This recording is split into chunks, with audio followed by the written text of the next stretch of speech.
Ayan po mga kalakatsiro, maraming salamat sa mga magigiting natin mga barangay opisyal. Ayan po, sa oras ng ganitong sakuna, maaasahan talaga. Ayan po, nagbubuhat ng nakasakong lupa si Barangay Kagawad de la Riarte. Ang sitwasyon dito sa Kagawad Paterno,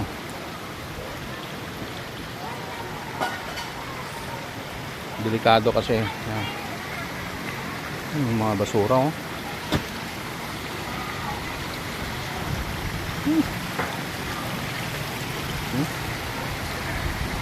hanggang tuhod.